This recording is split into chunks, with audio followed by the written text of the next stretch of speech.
Hey everyone, welcome back to the channel. Today we're diving into a topic that all enthusiasts have thought about and want to do, but they don't know the implications about doing it.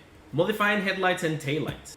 Before you dive into the exciting adventure, there's a couple things you need to understand. Let's get started. Number 1, legal considerations. One of the first things you need to understand is that when you modify your headlights or your taillights, one of the things you need to be aware is the legality of every state has different rules and regulations in terms of headlight modifications and the type of lights that you can run.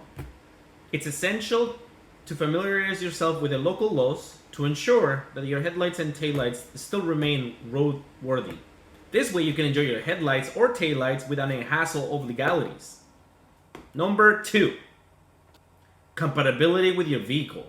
Make sure you understand that when you modify your headlights or your taillights, there might be pieces that might not fit, or maybe things that will not be working on your headlights. So always be sure to check out your headlights and taillights and make sure that all the items that you're going to get do actually indeed fit. You do not want to bump into an issue once your headlights are already open and there's no way back.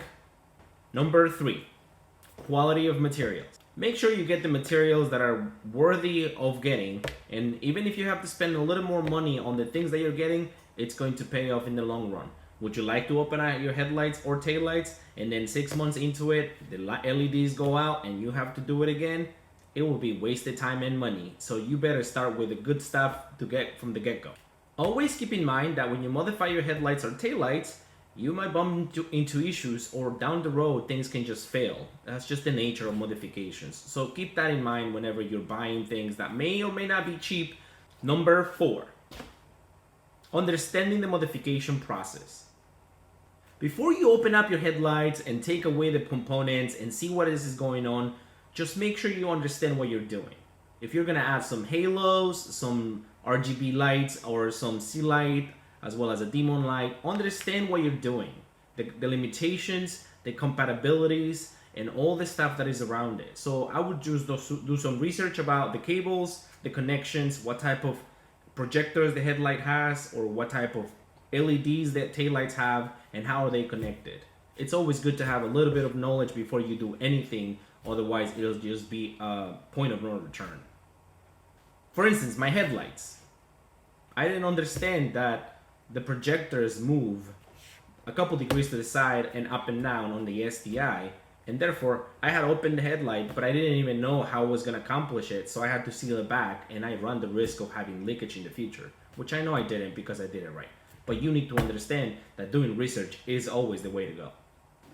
And the final point is number 5, the upkeeping of your newly modified headlights or taillights. Make sure you always do a good job of cleaning, keeping it out of the elements, because even though you try to take the precautions to not let it crack or open and you seal them properly, you use top quality materials, you never know what the extreme weather conditions can do to these type of materials. And I will also recommend, if you have done headlights or taillights, might as well just do some coating on top of it, like a ceramic coating or something like that, so you can keep them pristine and they don't get scratched or anything like that. If you like this content, don't forget to like, subscribe, and comment, and share with your buddies, because I'm here. I'll catch you guys in the next one. Peace out.